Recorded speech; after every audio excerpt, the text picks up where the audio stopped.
You got yourself in a pickle here, didn't you, dumb shit? Huh? I've done that with my pickup a few times. Come on, back out of there. Oh, Jesus Christ. I swear. Oh, don't flip your shit, bud.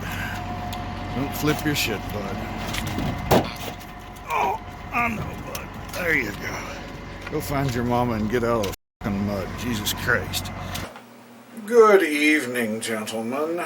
Welcome back to the old computer shack. I can barely get this thing in the frame on the bench, as you can see by the beer for scale. Why you ask yourselves, why do we have a sewing machine on the bench today? Well, it's not a sewing machine. This is a Zenith Z-138 portable computer. It's actually not terribly heavy. I'd say 25 pounds, somewhere between 25 and 30. It's not as heavy as the Osborne one, but it is heavier than the Capro 2. Spec-wise, this thing appears to be your typical... I'm too weak. What is wrong with me? Well, those are supposed to unlatch. I had it off of here when I got it out of the box. There, one of them came. Spec-wise, it's a pretty typical Turbo XT. I have a million Turbo XTs already. Why would I want another one? Well, we'll get into that. Zenith, at some point in the early 80s, bought the Heath Company. And they did that because they wanted to get into the personal computer market. So, the Zenith PCs of this era are technically, you might say, factory assembled Heath kits, which is the only reason I would think of buying another Turbo XT. But the keyboards, it's a pretty nice keyboard. I think it may be mechanically, probably electrically.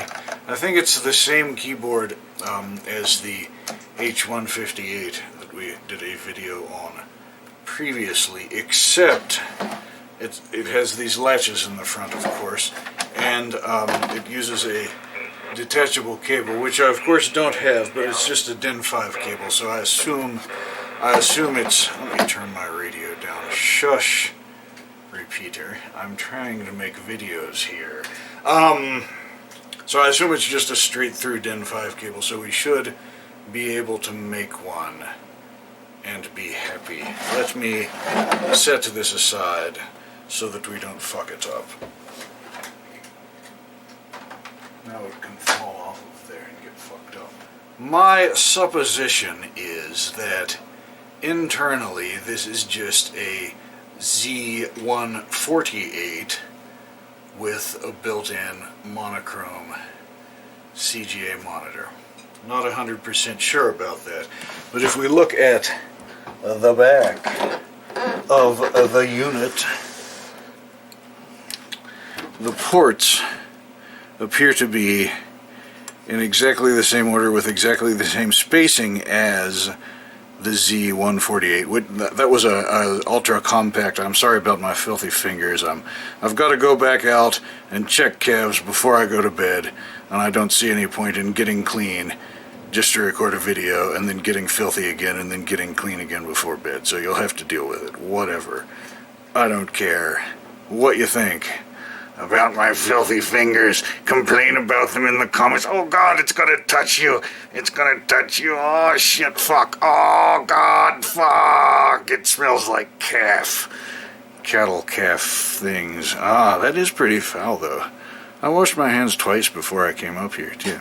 Anyway, what was I talking about? Yes, the ports appear to be in exactly the same order and to be exactly the same as those on the Z-148 and alike the Z and the H-148.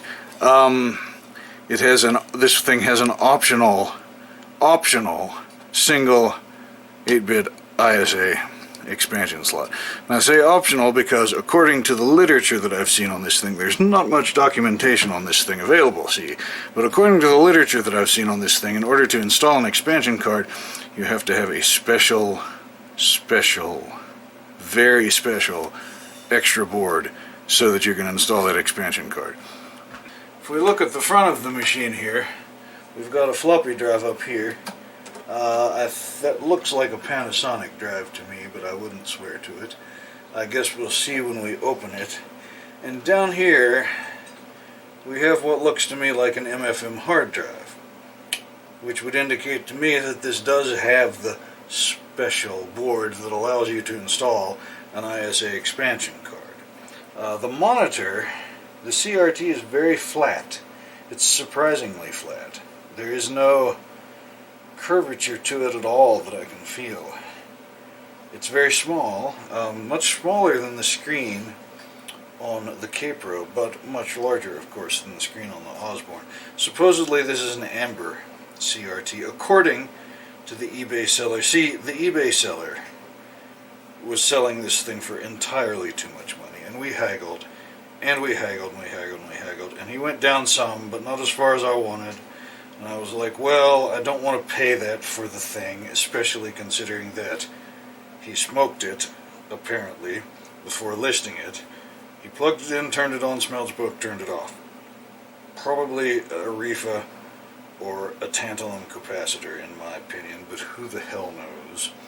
But it had this, and there are so few of them. I've never seen another one for sale anywhere. And there's no documentation, so I thought, well, you know, it's sort of a Heath kit, and since I'm obsessed with Heath kits, I bought it anyway. It was a little bit more than I wanted to pay, but hopefully documenting it for the internet will make all of that worthwhile. So since it apparently burned something inside when he tested it, I think we should probably tear into this thing and inspect it all before we attempt to power it up. And then maybe we can also find out whether it does actually just have an H-138 mainboard in it. There is a compartment in the top for hiding your swag, I guess. Right now it's full of filth.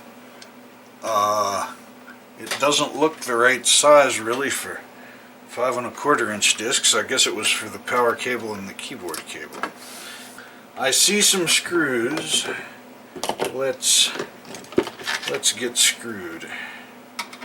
I think it may have been stored poorly and wiped off for eBay because the screws are in rather shitty shape. I am a little bit frightened of what we might find within. Oh, it's loose now. It's loose, gentlemen. It is loose. It has been lifted off of the machine. One moment while I set it aside somewhere where I'll trip over it and fuck it up. I'll set it on top of this box of very expensive, very fragile power pinto tubes that I was going to build a linear amplifier out of, but I'm too dumb. Alright, let's see. There is some sort of expansion card in here. It has lots of things on it. It says Universal ROM Expansion Board. It contains a single ISA slot containing a MFM controller of some variety with a plastic bracket on it. That's unusual. It does contain an MFM hard drive. Let us remove this expansion card. Oh, jeez. Somebody busted their hemorrhoids. Tighten on that. Is that the right size? Nut driver? No, it is not the right sized nut driver. Is this? Yes, this is the right size nut driver. Oh, well. That's interesting. Oh, well. This is also interesting. There is no bracket on the MFM controller. It is simply a slot cover. Well, note to self, the component side is that way. Reinstall it the correct way, Lee. It was very loose. Perhaps since it had no bracket attached to it, it jostled loose during shipping. We shall remove these from the MFM hard drive. The connector is not keyed, but the stripe pin 1 does go towards the power connector as usual, so that should be easy to remember and to put back together. The small connector, the control connector, I believe, the stripe on it also faces towards the power connector. Very good. Let us examine this card. This is a Western Digital 1002. This was a very common MFM hard drive controller back in the day.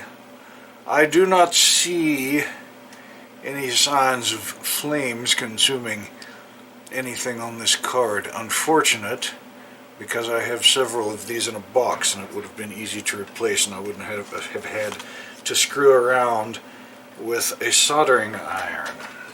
Let me set this over here where I'll trip over it and break it. Let us pull the power cable out of the MFM hard drive. It does not want to come. We shall remove it later. Here is a floppy drive. It is a Shugart floppy drive. Note that there is no twist in the cable. It is jumpered for Drive Select 1, which is actually Drive Select 0, because this is one of those drives that goes DS1234 rather than DS0123. It is, as we suspected, a Panasonic drive. Excellent. Panasonic drives are good. We shall unplug the power from it. I do see a tantalum capacitor here and here. I do not see any evidence of fire having rocketed out of this tantalum capacitor. How in the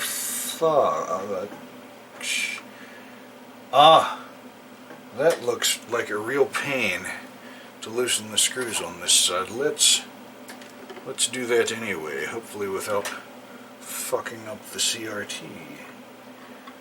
We wouldn't want to do that. I suspect that there's probably a correct way to do this, and I am not doing it the correct way. I suspect that this whole unit removes somehow.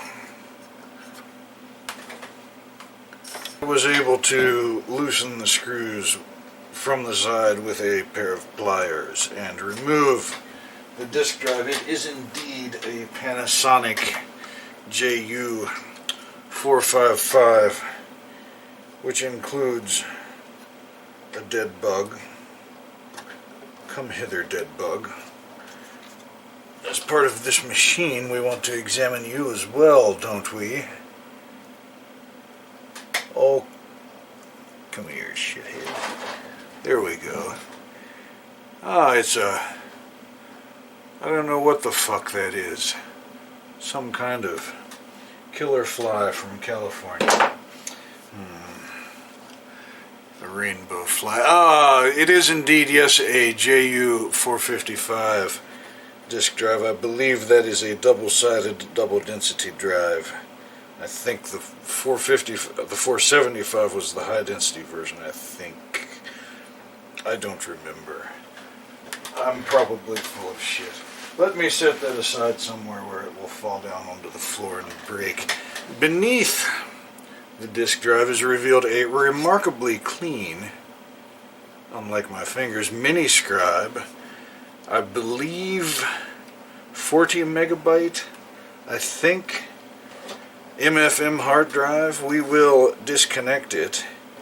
It probably doesn't work, but if it does, we want to get the data off of it quickly because it won't work for long, because that's how MFM hard drives are these days. These things were failing, massively failing, back in the 90s when I was screwing with them, and this is today. So let's see if we can get it out of here and ooh and ah at the wonderful computerishness beneath it. Come here, mini scribe hard drive. Would you like to see it more closely? Let me flip it around in all directions so that the heads, which probably were not correctly parked, crash all over the platters before we try to test it. Yes, I shall definitely set this somewhere where it will fall down and get broken. I'm running out of precarious perches. There's a good precarious perch. Mr. Beefy, did you come to help? No, he is on a mission. Now, let me see. We have many motherboard power connectors. Hopefully they're all the same. That appears to be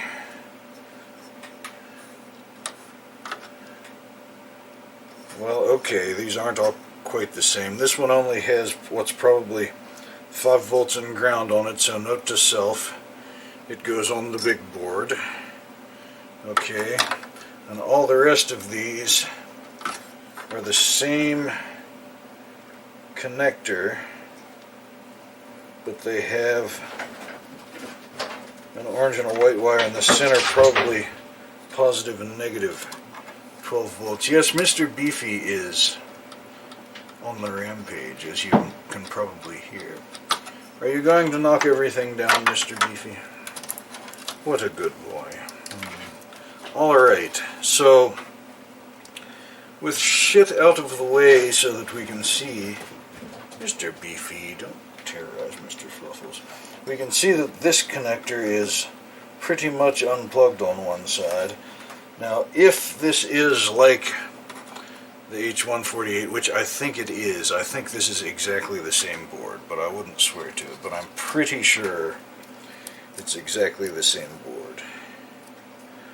Then this is the ISA bus on this 40-pin ribbon cable, and this expansion card plugs in with all of this shit. This is obviously the system board. Here's the CPU. There's a coprocessor socket here.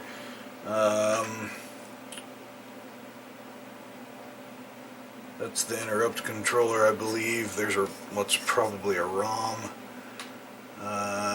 That's a PIO chip. That's a bunch of RAM. Apparently it's been expanded to the full 768K. I think I do see some... No, that's just how the chips are made. That's fascinating. See how there are 2 gold pins on each end and the center ones are silver? That is peculiar. Look at that. Very peculiar. Interesting. I'm sure that was upgraded by the owner, though. I don't see any evidence of fire on any of these boards either. My first instinct is to just plug this thing in that had come loose back in where it's supposed to be,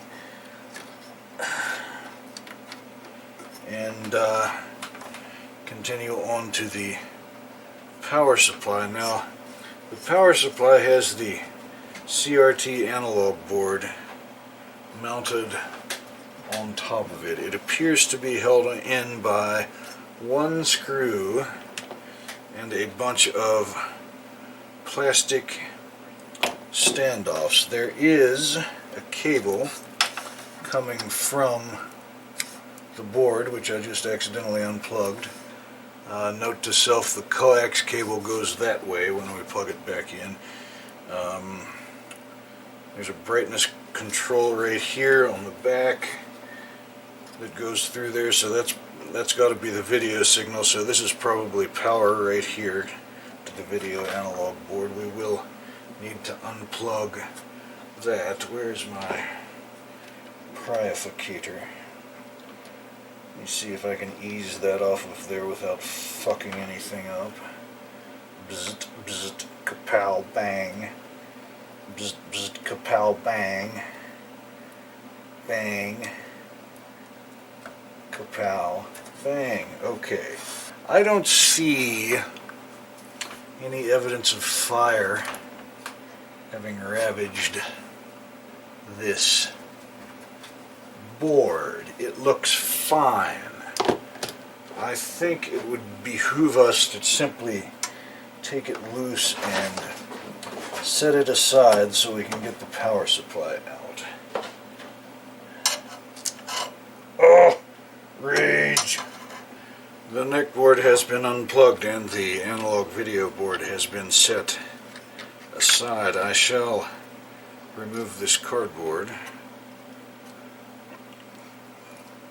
This sticker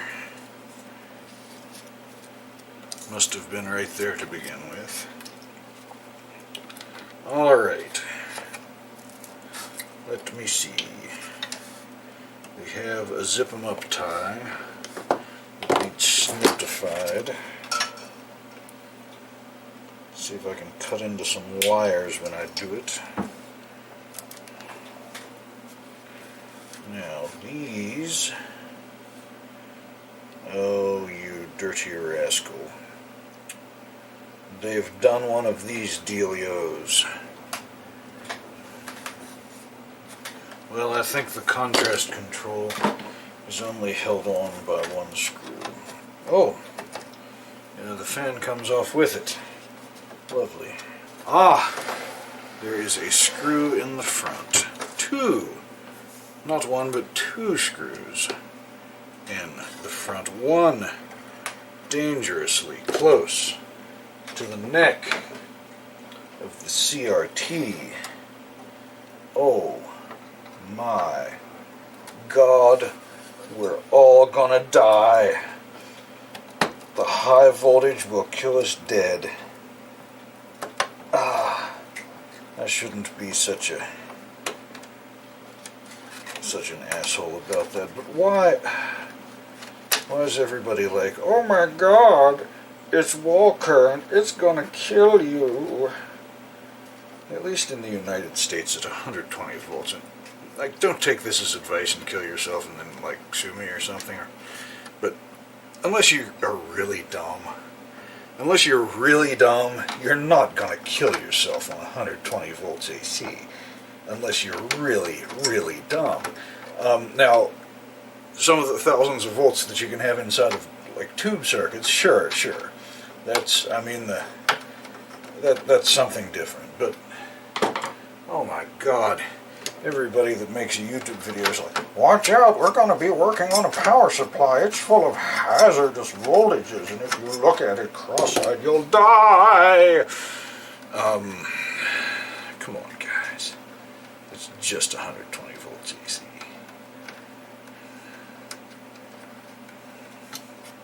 He says as he prepares to electrocute himself. Is it free yet? No. There's another one back here. So many screws.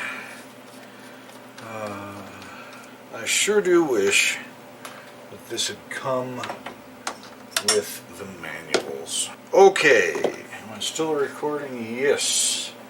Yes, I am. Let us try this operation again. Ah, it is pulling free. Let us very gently get by the CRT. So here's is that a Y-type reefer capacitor? It does not appear to have blown. There is a fuse which is not blown. Here are a couple of large film capacitors dipped film capacitors, probably X or X2 line capacitors. They appear to be in fine shape. It is clean. It appears to be pretty inside.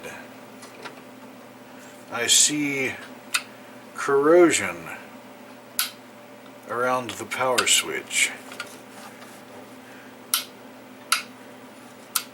Do you suppose that this fan would be enough of a load to try the power supply?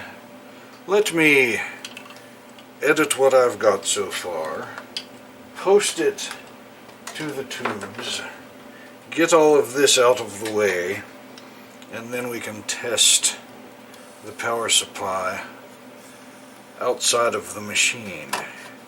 How's that sound, gentlemen? Let's do that. I shall return.